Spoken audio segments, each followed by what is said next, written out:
Well, this weekend marks a solemn anniversary, 25 years since the mass shooting at Columbine High School. Just can't believe it's been 25 years. It has changed many things for many people. The way schools are designed, the way warning signs are spotted, and fear some students have showing up to class every single day. So we're bringing back in investigative reporter Dan Krauth, joining us again, really busy today, to talk more about, the impact to our local schools. What have they done and what are we expecting moving forward? There definitely is an impact. I spoke with both sides of this important issue. Students who fill the classrooms to school leaders who are in charge of keeping them safe. They both have similar fears, and they're both taking their own steps to make classrooms a safer place.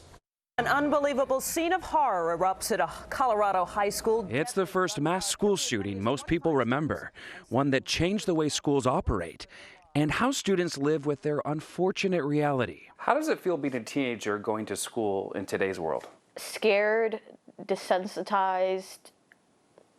I'm living in a new normal. 16-year-old Reem Khalifa wasn't born when the Columbine massacre happened, but she was a kindergartner in New York City during the mass shooting at Sandy Hook, in middle school when a gunman opened fire in Parkland, Florida, and in high school for the tragedy in Uvalde, Texas. It's something that I think about pretty often, and I think it's caused me to have anxiety over. As a student, her safety is something she thinks about every day. I know in all of my classes that, okay, there's a closet there.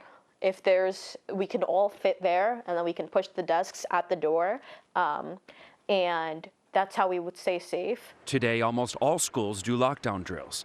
Less than half of schools did 25 years ago. Others have changed how their buildings are designed, installing 2 sets of doors, automatic locks, security cameras, and in New York City, they're in the process of hiring more school safety agents. It keeps me up at night, as far as knowing we're doing everything we can. At South Huntington schools, the superintendent hired armed guards to stand watch outside schools. How's that going a year later? It's going great because we never had to use them.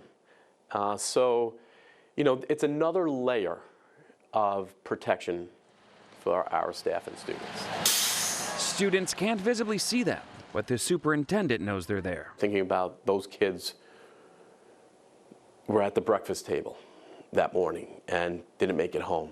That plays a big role in how I operate. Are schools safer today than they were 25 years ago? 100%. School safety experts say the #1 thing all schools can do, spot the warning signs before violence happens. Which is education, anonymous reporting systems, threat assessment programs. Do you have a policy in place that helps identify warning signs with kids and how to tackle those signs? We have mental health providers in all of our buildings, social workers, psychologists.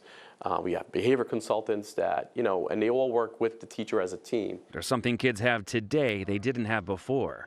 Cell phones. It makes me feel slightly safer that 911's just 3 taps away. Then there's social media. There might be warning signs in the way that people are texting or what they're posting and things like that. So there's that end of it, but then also social media can be used for good. So eventually her kids can focus on schoolwork, not on where to hide in case of an emergency. As a student, as an adolescent, as a youth, it's very real and I feel it every day. I hope that I'll be able to say that we've stopped it.